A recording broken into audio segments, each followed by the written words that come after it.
सभी को नमस्कार। आपके अपने YouTube चैनल हिंदी अध्ययन पर आज मैं संजय कुमार पीजीटी हिंदी आपके समक्ष एक नया विषय लेकर प्रस्तुत हूं। सीबीएसई ने 1 जनवरी 2022 से 100 डेज रीडिंग चैलेंज अभियान आरंभ किया है।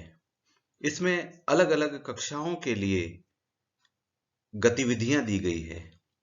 आज हम कक्षा 6 से 8 के लिए सप्ताह 1 से 7 की संपूर्ण गतिविधियां और जानकारी लेकर प्रस्तुत हैं, जो हमारे सभी कक्षा 6 से 8 के विद्यार्थियों के लिए और शिक्षक साथियों के लिए भी उपयोगी हैं।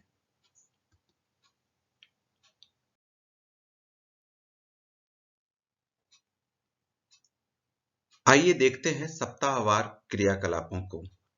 सबसे पहले सप्ताह 1। सप्ताह 1 में स्कूल पुस्तकालय का एक्सपोजर विजिट शिक्षक की देखरेख में विद्यार्थियों को करवाना है। इसमें विद्यालय के पुस्तकालय में बच्चों को ले जाकर उनको पुस्तकें दिखानी हैं और प्रत्येक बच्चा अपनी आयु के अनुसार पुस्तक वहां से जारी करवा ले, इश्यू करवा ले और उसके बाद उसे घर ले जाकर पढ़े और पठन की शुद्धता हेतु घर का एक वयस्क सदस्य या उनका कोई अभिभावक विद्यार्थी के साथ हो। इस हेतु पुस्तकालय से पुस्तकों की आवश्यकता है, लेकिन आज की वर्तमान परिस्थितियों को देखते हुए ऐसा संभव नहीं है क्योंकि विद्यालय बंद है। इसलिए ऐसा भी किया जा सकता है कि शिक्षक ऑनलाइन माध्यम से पुस्तकों का लिंक या पीडीएफ भेज दे और विद्यार्थी उसका अध्ययन कर ले। वहीं दूसरी ओर विद्यालय बंद होने की स्थिति में सीबीएसई ने 2 और क्रियाकलाप दिए हैं जो इसका स्थान लेंगे। स्कूल पुस्तकालय के एक्सपोजर विजिट का स्थान वो ले सकते हैं। एक है रिवर्स रीडिंग और दूसरा है जिगजैग रीडिंग। जैसा आप देख रहे हैं कि रिवर्स रीडिंग में विद्यार्थी को पैराग्राफ या पेज के अंत से आरंभ की ओर पढ़ना होता है। वहीं दूसरी ओर जिगजैग रीडिंग में विद्यार्थी को पैराग्राफ या पेज को पहले बाएं से दाएं पढ़ना है और फिर दाएं से बाएं पढ़ना है। यानी एक बार जैसा सामान्यतः सीधी रीडिंग करते हैं वैसे करना है, दूसरी ओर अंत से आरंभ की ओर पढ़ना है।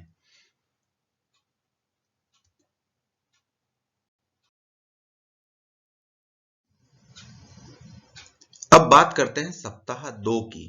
सप्ताह 2 में जो क्रियाकलाप हैं वह है पढ़ें और लिखें। शिक्षक सभी छात्रों को एक कहानी पढ़ने के लिए दें।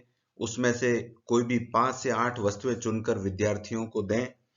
विद्यार्थी इनका उपयोग करके एक नई कहानी बनाएं। कक्षा में विद्यार्थी अपनी कहानी सुनाएं, शिक्षक उनकी जांच करें। इसके लिए जो आवश्यक संसाधन, सामग्री और सुझावात्मक क्रियाकलाप हैं वो क्या है, देखिए।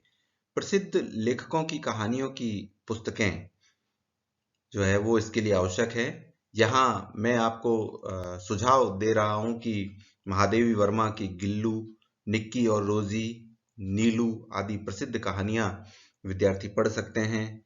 साथ ही साथ विद्यार्थी स्क्रैप बुक तैयार कर सकते हैं जिसमें विद्यार्थी कहानी से संबंधित चित्र चिपका सकते हैं। अपने द्वारा बनाई गई कहानी को लिख करके उसमें चिपका सकते हैं।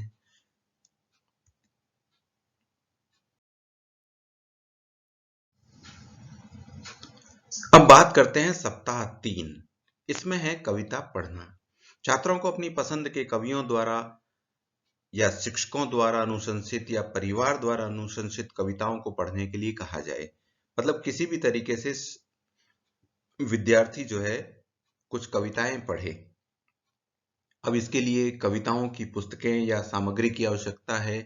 यहाँ आपको यह सुझाव दिया जा रहा है कि आप हरिवंश राय बच्चन, मैथिली शरण गुप्त, दिनकर आदि की बाल कविताएं जो है वो विद्यार्थियों को पढ़ने के लिए दें और विद्यार्थी उसे पढ़ें। साथ ही साथ विद्यार्थी उन कविताओं को पढ़ करके और अपनी कोई कविता बनाने का भी प्रयास करेंगे तो और बेहतर होगा।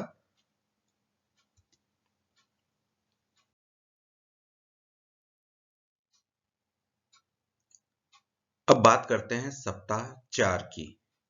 दोस्तों के साथ पढ़ें, मनोरंजन के लिए पढ़ें, यह उसका शीर्षक दिया गया है। इसमें शिक्षक के निर्देश पर प्रत्येक छात्र पहले पढ़ी अपनी पसंदीदा लघु कहानी चुने। मतलब पहले उन्होंने जो कहानी पढ़ी है, जो उनको पसंद है, उस कहानी को चुने। प्रत्येक छात्र इस कहानी को अपने एक जूनियर या अपने छोटे भाई बहन को पढ़ने के लिए कहें। यह शिक्षकों या माता पिता की देखरेख में किया जाए, और जो वरिष्ठ छात्र है, जो अपने छोटे भाई बहन को पढ़ने के लिए दे रहा है, वह कहानी को रोचक बनाने के लिए वाणी में उतार चढ़ाव और हाव भाव का प्रयोग करे।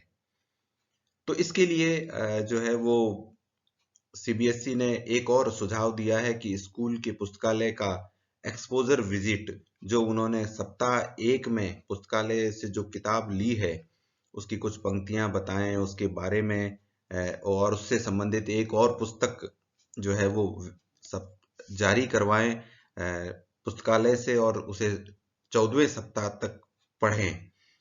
लेकिन सीबीएसई ने यहाँ पर एक बात स्पष्ट रूप से दी है कि यदि विद्यालय बंद है तो पुस्तकालय के एक्सपोजर विजिट के स्थान पर रिवर्स रीडिंग और जिगजैग रीडिंग में से किसी एक क्रियाकलाप को करवाया जाना चाहिए।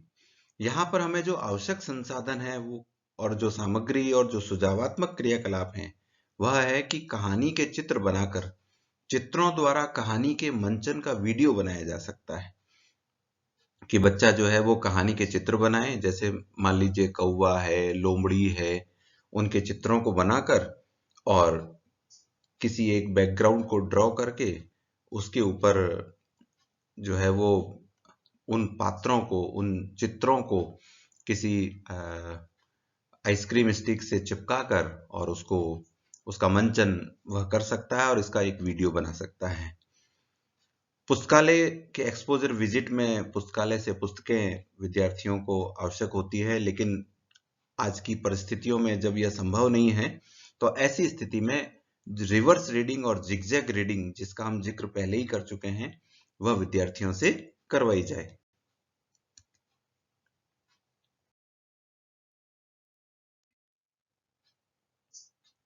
अब बात करते हैं सप्ताह 5, वर्ण जांच। कक्षा को वही लघु कथा पढ़ने को दी जाए जो उनने पहले पढ़ रखी है। इसके बाद एक मॉक प्रेस इंटरव्यू रखा जाए जिसमें कुछ छात्र मुख्य पात्रों की भूमिका में हो और अन्य छात्र प्रेस की भूमिका में हो। प्रेस पात्रों से प्रश्न पूछे और शिक्षक इस बातचीत को संशोधित व संचालित करे। इसके लिए लघु कथा की पुस्तकें या सामग्री या लघु कथा की कहानियों का लिंक या कहानियों का पीडीएफ विद्यार्थियों को भेजा जा सकता है, और ऑनलाइन प्रेस इंटरव्यू रखा जा सकता है। लेकिन इसके बावजूद भी सीबीएसई ने यह सुझाव दिया है कि यदि विद्यालय बंद है तो इसके स्थान पर रिवर्स रीडिंग और जिगजैग रीडिंग करवाई जा सकती है। यद्यपि यहाँ मैं यह सुझाव दूंगा कि यह एक बहुत ही अच्छी एक्टिविटी है जिसको हम ऑनलाइन माध्यम से भी कर सकते हैं।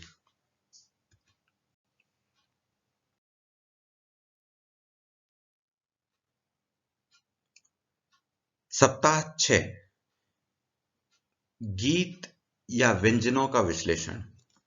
इस क्रियाकलाप में या तो शिक्षक जो है वो लोक या फिल्मी 5-6 गीत चुन करके विद्यार्थियों को दें, उनके बोल उपयुक्त हों और ऐसे गीतों के बोल विद्यार्थियों को उपलब्ध करवाए जाएं, या स्थानीय व्यंजनों के चित्र और उनकी विधि को विद्यार्थियों को बताया जाए।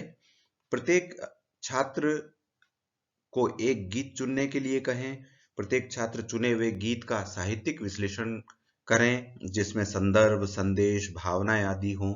मतलब उस गीत में क्या विषय वस्तु है, क्या संदेश है, किस तरह की भावनाएं हैं, ऐसा उसके बारे में विद्यार्थी लिखे। या फिर विद्यार्थी जो है वो किसी एक व्यंजन को चुने जो छात्र फिर उसका विश्लेषण करेंगे, और वैकल्पिक रूप से जो सीमित सामग्री है, उसके लिए जो इंग्रेडिएंट्स हैं, इसे फिर से अपने क्षेत्र या अपने दादा दादी के स्वाद के अनुरूप उसे बनाने की विधि लिखने के लिए विद्यार्थियों को हम कह सकते हैं। तो यहाँ पर व्यंजनों या गीतों की वर्कबुक की आवश्यकता है, जो हम ऑनलाइन माध्यम से उपलब्ध करवा सकते हैं विद्यार्थियों को। विद्यार्थी लोकगीत को हिंदी गीत या कविता में बदल सकते हैं, उसका अपना वीडियो या ऑडियो बना सकते हैं। स्क्रैप बुक में विद्यार्थी अपने बनाए गीत या कविता को और गीतों का विश्लेषण लिख सकते हैं। और जो विद्यार्थी व्यंजनों का विश्लेषण करते हैं, वे अन्य राज्य के व्यंजनों के चित्र चिपकाएं। उनमें से किसी एक व्यंजन की विधि को अपने क्षेत्र या अपने प्रदेश के अनुसार और अपने स्वादानुसार उसको संशोधित कर लिख सकते हैं। यहाँ मैं सुझाव दूंगा कि किसी साउथ इंडियन डिश को कोई नॉर्थ इंडिया के किसी प्रदेश का कोई विद्यार्थी अपने क्षेत्र में प्रयुक्त किए जाने वाले मसालों का या अन्य चीजों का इस्तेमाल करते हुए उसमें संशोधन करे और अपने अनुसार उसको बदल ले।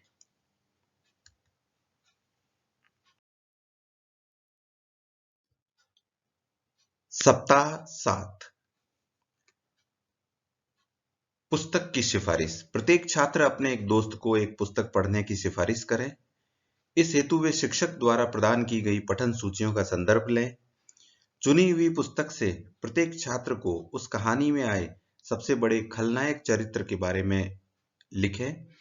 यहाँ पर छात्रों को चरित्र चित्रण की जानकारी प्राप्त होगी और इसके लिए पुस्तकों के नामों की सूची शिक्षकों द्वारा उपलब्ध कराई जाए या पुस्तकों की पीडीएफ उपलब्ध कराई जाए और शिक्षक द्वारा किसी एक कहानी या एक लघु कथा या एक पुस्तक में आए खलनायक चरित्र के बारे में जानकारी बच्चों को समझानी चाहिए और उसके बाद विद्यार्थी इस कार्य को करें। यद्यपि यह 100 डेज रीडिंग चैलेंज 14 सप्ताह तक चलेगा, आज के वीडियो में हम केवल 7 सप्ताह तक ही आपको जानकारी दे रहे हैं। अगले वीडियो में सप्ताह 8 से 14 तक की जानकारी आपको दी जाएगी।